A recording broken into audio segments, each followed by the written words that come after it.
नमस्ते अनि हार्दिक स्वागत गर्न चाहन्छु तपाईँ सम्पूर्णलाई मदर्स लाइफमा।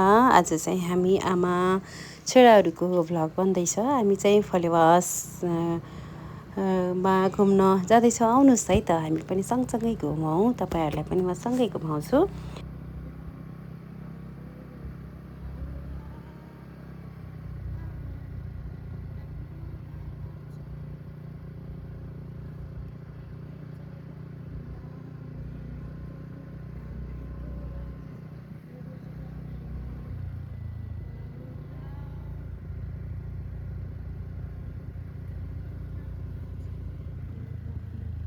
क्यामेरा चाहिँ मेरो ठुलो बाबुको हातमा छ।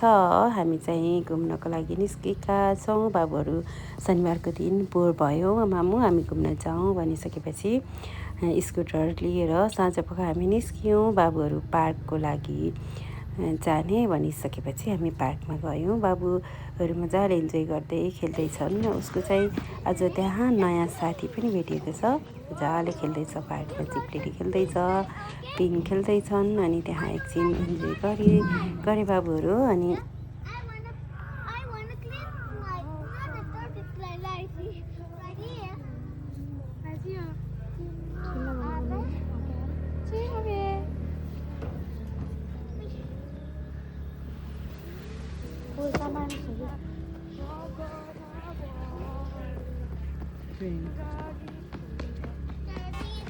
अनि उसलाई लाइब्रेरी पनि लगिदिएँ। लाइब्रेरीमा उसले बुकहरू आफ्नो लागि र 2वटा बुक लिएर पनि आएको छन्, आफ्नो पढ्नको लागि सानो सानो बच्चाहरूको।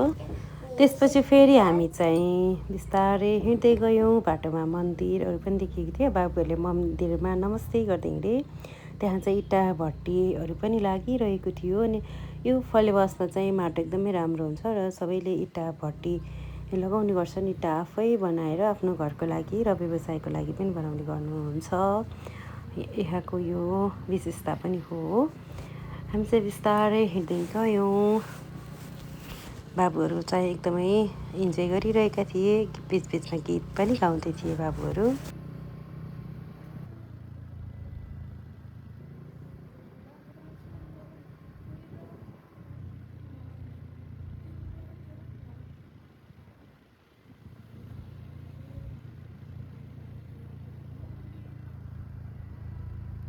के गरेको त्यहाँ?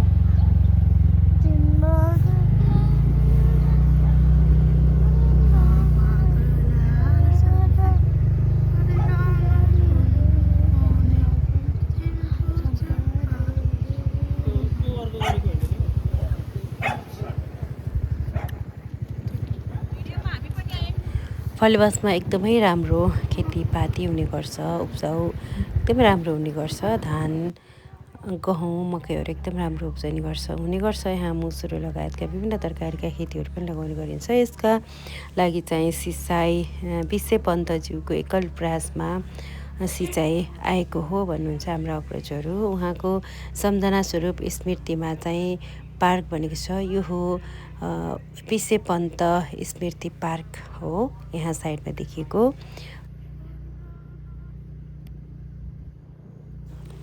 अब बाबुहरूलाई भोक लागिसकेको छ। उनीहरू खाजा खाने मामु भन्दैछन् र खाजा खाने ठाउँ हेर्दैछौँ हामी।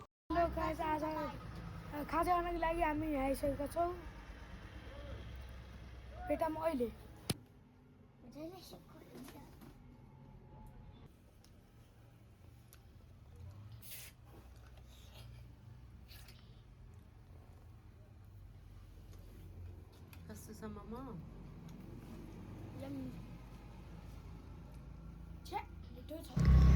मोमो खाएर निस्किसकेपछि बाबुहरूलाई फेरि केक खान मन लाग्यो। अनि हामी छिर्यौँ बेकरी हाउसतिर र एउटा पेस्ट्रिज पिस अर्डर गऱ्यौँ 2जनाको लागि। र बाबुहरूले आफूले खानुभन्दा पहिला मलाई खुवाइदिए।